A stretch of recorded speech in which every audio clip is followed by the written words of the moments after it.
الحمد لله رب العالمين والعاقبة للمتقين والصلاة والسلام على أشرف الأنبياء والمرسلين وعلى آله وصحبه أجمعين أما بعد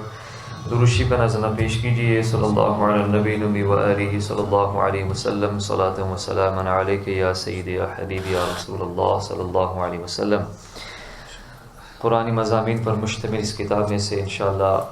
آیت کریمہ اس کے تحت واقعہ آپ کے سامنے پیش کرنے کی سعادت حاصل کریں گے۔ بسم اللہ الرحمن الرحیم۔ سیدنا عیسیٰ علی نبینا وعلیہ الصلوۃ والتسلیم کی والد ماجدہ سیدتنا مریم رضی اللہ تعالی عنہا کے والد کا نام عمران اور ماں کا نام حنا تھا۔ جب بی بی مریم اپنی ماں کے شکم میں تھی اس وقت ان کی ماں نے یہ منت مان لی تھی کہ جو بچہ پیدا ہوگا میں اس کو بیت المقدس کی خدمت کے لیے آزاد کر دوں گی۔ چنانچہ جب حضرت مریم رضی اللہ تعالی عنہا پیدا ہوئی تو ان کی والدہ ان کو بیت المقدس میں لے کر گئیں۔ اس وقت بیت المقدس کے تمام عالموں اور عابدوں زاہدوں کے امام حضرت سیدنا زکریا علیہ السلام تھے جو حضرت مریم رضی اللہ تعالی عنہا کے خالو تھے۔ حضرت زکریا علیہ السلام نے حضرت مریم رضی اللہ تعالی عنہا کو اپنی کفالت اور پرورش میں لے لیا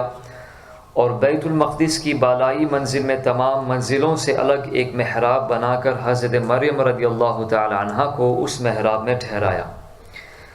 چنانچہ حضرت مریم رضی اللہ تعالی عنہا اس محراب میں اکیلی خدا کی عبادت میں مصروف رہنے لگیں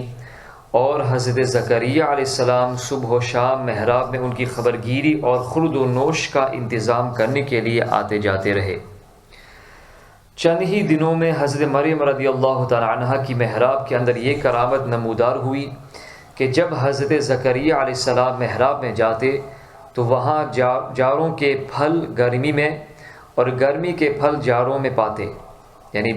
بے موسمی پھل آپ وہاں پر پاتے۔ حضرت زکریا علیہ السلام حیران ہو کر پوچھتے کہ اے مریم یہ پھل کہاں سے تمہارے پاس آتے ہیں؟ تو حضرت مریم رضی اللہ تعالی عنہا یہ جواب دیتی کہ یہ پھل اللہ تعالیٰ کی طرف سے آتے ہیں اور اللہ جس کو چاہتا ہے بلا حساب روزی عطا فرماتا ہے۔ حضرت زکریا علیہ السلام کو خداوند قدوس نے نبوت کے شرف سے نوازا تھا مگر ان کے کوئی اولاد نہیں تھی اور وہ بالکل ضعیف ہو چکے تھے۔ برسوں سے ان کے دل میں فرزند کی تمنا موجزن تھی اور بارہا انہوں نے گر گرا کر خدا سے اولاد نرینہ کے لیے دعا بھی مانگی تھی مگر خدا کی شان بے نیازی کے باوجود اس کے اب تک ان کو کوئی فرزند نہیں ملا تھا۔ جب انہوں نے حضرت مریم رضی اللہ تعالی عنہا کی محراب میں یہ کرامت دیکھی کہ اس جگہ بے موسم کا پھل آتا ہے تو اس وقت ان کے دل میں یہ خیال آیا کہ میری عمر اب اتنی ضعیفی کی ہو چکی ہے کہ اولاد کے پھل کا موسم ختم ہو چکا ہے، مگر وہ اللہ جو حضرت مریم رضی اللہ تعالی عنہا کی محراب میں بے موسم کے پھل عطا فرما سکتا ہے وہ قادر ہے کہ مجھے بھی بے موسم کی اولاد کا پھل عطا فرما دے۔ چنانچہ آپ نے محراب مریم میں دعا مانگی اور آپ کی دعا مقبول ہو گئی اور اللہ تعالی نے بڑھاپے میں آپ کو ایک عظیم فرزند عطا فرمایا جن کا نام خود خداوند عالم نے یحییٰ رکھا اور اللہ تعالی نے ان کو نبوت کا شرف بھی عطا فرمایا۔ قرآن شریف میں خداوند قدوس نے اس واقعے کو اس طرح بیان فرمایا کلما دخل علیہا زکریا المحراب وجد عندها رزقا قال یا مریم انا لک هذا قالت هو من عند الله ان الله يرزق من يشاء بغير حساب هنالك دعا زكريا ربه قال رب هب لي من لدنك ذرية طيبة إنك سميع الدعاء فنادته الملائكة وهو قائم يصلي في المحراب أن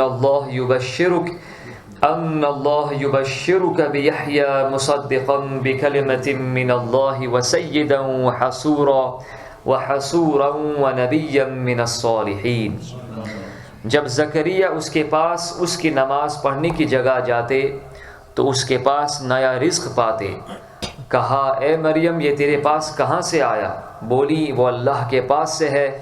بے شک اللہ جسے چاہے بے گنتی دے۔ یہاں پکارا زکریا اپنے رب کو، بولا اے رب مجھے اپنے پاس سے دے ستھری اولاد، بے شک تو ہی ہے جو دعا کو سننے والا ہے۔